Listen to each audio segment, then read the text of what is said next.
Jadi kalau saya jadi polisi itu kapan banyak orang nggak kenal sama saya. Terus yang orang tahu itu adalah Sisno Adiwinoto, Nadia Rumas. Kalau saya Susno jarang tahu karena saya di luar polisi, Pak.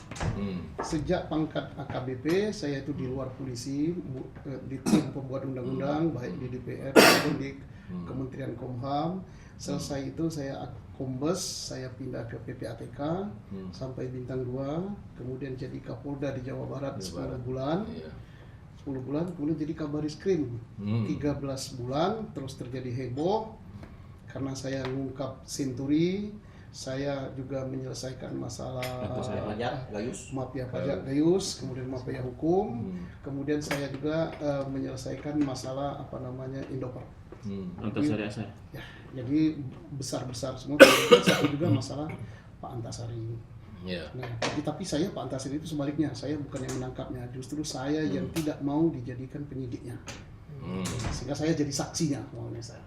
Nah itulah sehingga banyaklah benci baik di dalam tubuh polisi maupun lain-lain ya. Kemudian perusahaan yang ini bukan tiba-tiba ya, ini sudah lama keluarga. Jadi makanya saya kalau di Jawa Barat saya berani mengatakan jangan story saya dan jangan diberi gaji saya, sehingga sehingga di Barisskrim pun saya berani mengatakan jangan story saya. Kemudian kalau ada urusan penangguhan penahanan, urusan SP3 jangan ke saya. Karena itu berkaitan dengan duit. Tapi kalau minta duit ke saya. Jadi begitulah Pak ceritanya. Sehingga akhirnya saya ditangkap, dipecat dari Kabarisskrim, dipecat. Kemudian saya tanpa disidik, saya tidak pernah disidik, Pak. Langsung ditangkap, dijebloskan saja ke tahanan. Sampai dalam pemeriksaan di tingkat polisi itu saya tidak pernah ada berita acara saya. Kemudian akhirnya saya di sidang tahap pertama itu di Pengadilan Negeri Jakarta Selatan.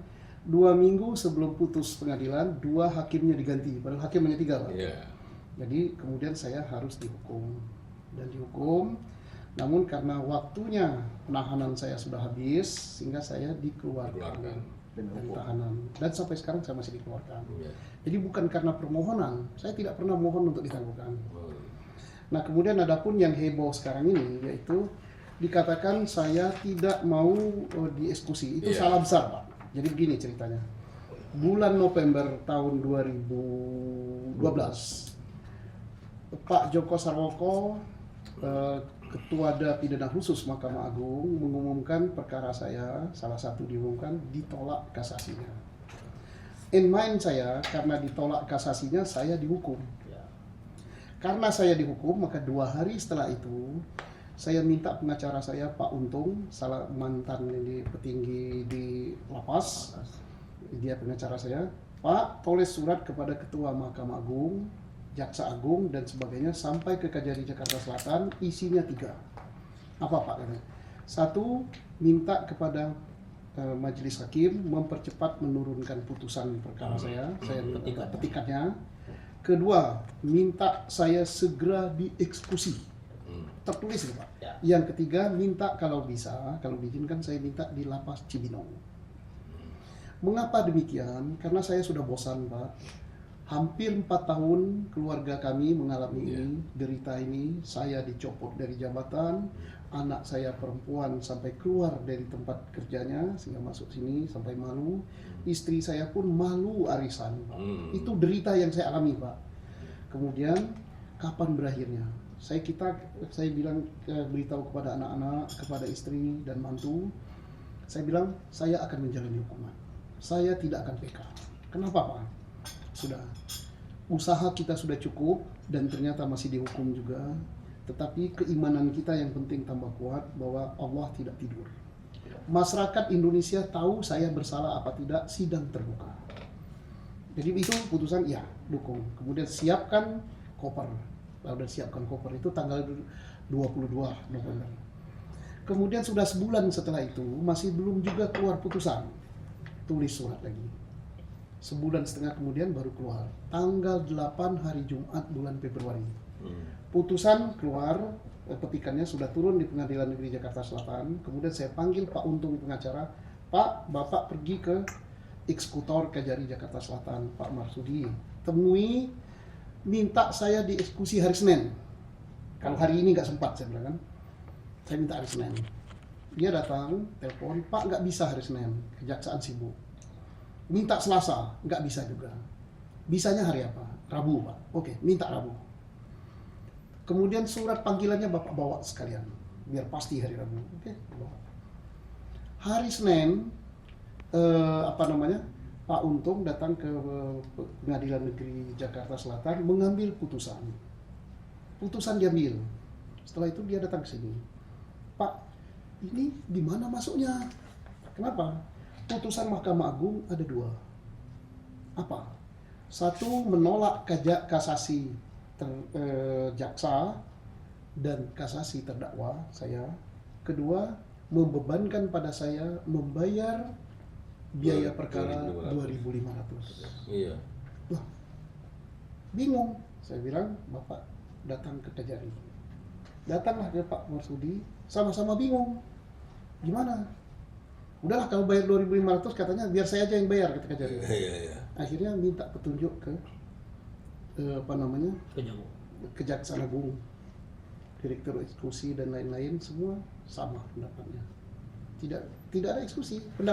Putusan Mahkamah Agung itu sudah betul, tidak ada yang salah. Karena dia nggak maunya begitu. Tidak menyatakan saya bersalah. Menolak ya. Ya, hanya menolak, tapi tidak menyatakan bersalah. Karena tidak menyatakan bersalah, maka tidak menghukum. Karena tidak menghukum, maka tidak ada perintah masuk. Nah, sedangkan biaya perkara itu kewajiban. Jaksa tidak bayar biaya perkara karena jaksa aparatur negara. Nah, jadi itulah. Nah, tahu-tahu Jaksa Agung di DPR waktu selesai dengan pendapat dengan Komisi 3 mengatakan bahwa Susno 2J tinggal tunggu waktu akan dieksekusi di Cibinong. Mungkin in mind beliau masih baca surat kami. Beliau belum tahu putusan itu. Slip of tongue, jadi keselio lidah. Ya. Kemudian Wajagung juga begitu. Akhirnya bahwa dia mungkin bingung atau nggak tahu lah, itu urusan mereka ya. Terus akhirnya Kejari Jakarta Selatan berubah bahwa saya harus dihukum. Oke. Sekarang kalau harus dihukum, panggilannya itu melaksanakan putusan, bukan eksekusi. Melaksanakan putusan Mahkamah Agung nomor sekian. Nah, kalau putusan Mahkamah Agung nomor sekian, tidak ada sama sekali amar putusannya. Taruhlah, padahal putusan itu adalah declaration, tidak boleh dirubah, tidak boleh ditambah, tidak boleh ditafsirkan, dan tidak boleh dimintakan fatwa. Karena apa? Putusan tidak tunduk pada fatwa. Putusan pengadilan hanya bisa dirubah oleh pengadilan yang lebih tinggi. Jadi ini hanya bisa PK. Sedangkan PK itu adalah hak daripada terdakwa ataupun advokat terdakwa. Jaksa tidak boleh. Kalau saya sudah terima, berarti ini tidak ada lagi. Selesai. Jadi berarti kalau hanya putusan pengadilan Mahkamah Agung, selesai dia. Saya tidak bersalah. Dan ada yang mau menafsirkan karena saya harus dihukum. Saya pun sangat menyadari, oke, saya siap. Wong sudah terlatih dihukum kok udah 10 bulan ya. Jadi Susno siap. Gimana caranya? Balik ke putusan pengadilan sebelumnya. Walaupun tidak ada perintah di sini. Karena putusan Mahkamah Agung ini tidak ada putusan menguatkan pengadilan sebelumnya, tidak menyatakan saya bersalah, kemudian tidak ada hukuman, kemudian tidak ada perintah masuk. Tetapi kita tafsirkan lagi, boleh, karena Susno harus dihukum, maka kita balik ke putusan pengadilan sebelumnya. Saya ngalah. Mari kita lihat. Putusan pengadilan tinggi, putusan nomor 35, tanggal 9 November 2011.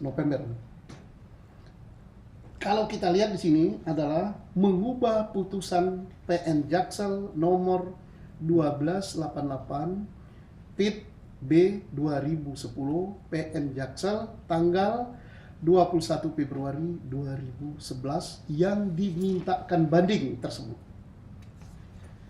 Ini salah, bukan perkara saya. Nomor registernya bukan nomor register perkara saya. Atas namanya bukan atas nama saya. Jenis perkaranya bukan juga perkara saya. Kemudian tanggalnya bukan perkara saya. Sedangkan orang yang salah huruf saja tidak mau masuk, salah ditulis agama saja tidak mau masuk. Ini semua salah. Nah, apakah saya harus menjalani putusan yang bukan untuk perkara saya. Di sini jelas dikatakan yang dimintakan banding. Kami tidak pernah mintakan banding perkara ini. Loh, kata orang dirubah, ini putusan administratif, hanya masalah administratif, ada yang pendapat dirubah. Maka timbul pertanyaan, siapa yang merubahnya? Dan bagaimana cara merubahnya? Susno nurut. Kalau ini bisa dirubah, silakan dirubah. Tapi merubahnya sesuai ketentuan hukum. Jangan dirubah tipik aja. Kalau ini bisa dirubah, Susno siap. Tapi harus sesuai ketentuan hukum. Ada yang katakan dirubah dengan fatwa. Ini tidak bisa dirubah dengan fatwa. Putusan pengadilan tidak tunduk pada fatwa. Dirubah oleh Ketua Mahkamah Agung. Tidak bisa. Ketua Mahkamah Agung tidak bisa merubah putusan. Fungsinya sehari-hari adalah administratif. Nggak bisa. Hanya bisa dirubah dengan apa? Putusan pengadilan lebih tinggi. Satu lagi yaitu PK. PK hanya bisa diajukan oleh terdakwa atau advokatnya, bukan oleh jaksa. Kalau itu pun sudah dirubah, masih ada satu masalah lagi, yaitu di sini tidak ada perintah ditahan. Kenapa harus ada perintah ditahan? Waktu itu Susno tidak di dalam, dia sedang di luar, karena sedang bebas demi hukum, karena masa tahanan habis. Karena sedang tidak ditahan, harus ada syarat formal berdasarkan pasal 197 ayat 2 huruf K KUHP. Harus ada perintah ditahan. Kalau saya di luar, kalau saya sedang di dalam, perintah tetap ditahan. Kalau putusan itu bebas, maka bunyinya segera dibebaskan, dikeluarkan. UHP itu. Kalau itu tidak terpenuhi, maka terkena pasal 197 ayat 2. Batal demi hukum. Itu sah berlakunya karena putusan 2011. Jadi kalau Pak Mahfud mengatakan tidak tunduk, mungkin Pak Mahfud lupa, keselio saja. Mungkin dikira putusan saya itu tahun 2013, ini 2011. Kemudian ada dua masalah berarti kalau putusan tunduk pada putusan pengadilan tinggi. Masalah salah berkas dan sebagainya. Yang kedua masalah syarat formal tidak terpenuhi. Oke, Susno harus ngalah lagi. Pokoknya harus dihukum. Kita kembali kepada putusan pengadilan negeri, walaupun tidak ada perintahnya. Putusan pengadilan negeri juga parah, tidak bisa masuk juga. Kenapa? Amar putusan pengadilan tinggi adalah mengadili sendiri. Berarti membatalkan putusan pengadilan negeri. Putusan pengadilan negeri ini sudah batal oleh putusan pengadilan tinggi. Seandainya tidak batal, ini pakai seandainya. Maka ada satu masalah lagi, tidak ada perintah ditahan. Padahal waktu itu Susno sedang berada di luar karena bebas demi hukum. Nah, artinya apa? Putusan pengadilan ini sudah cacat sejak pengadilan negeri, pengadilan tinggi, dan Mahkamah Agung memberikan kebebasan pada saya. Apakah ini kelalaian? Tidak. Ini dihadiri oleh 5 hakim agung yang cukup qualified dari ilmu dan juga latar belakang mereka. Apakah ini kebetulan? Oh tidak. Ini disengaja. Siapa yang membuat ini? Hakul yakin sebagai orang yang beriman ini Allah yang membuat. Arsiteknya Allah. Dari manapun nggak bisa ditembus.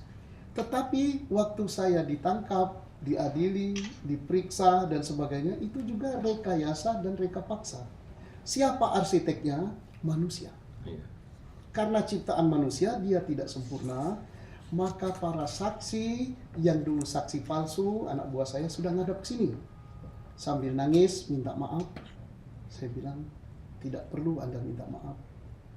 Derita yang harus keluarga saya lakukan itu sudah disuratkan takdir ilahi, kami harus melaksanakan itu. Itu ujian bagi kami. Dan kami tidak boleh dendam. Anda sudah dimaafkan. Bapak dosa besar. Anda jangan berpikir dosa, saya sudah maafkan. Karena situasi memang waktu itu. Dan bukan satu, banyak. perkara dakwaan pertama, perkara Arowana, saya yang membongkar perkara itu. Aneh kan? Saya membongkarnya, terus saya dijadikan terdakwa. Hanya mengatakan bahwa Susno terima. Saksinya 2 orang polisi yang saksi utama.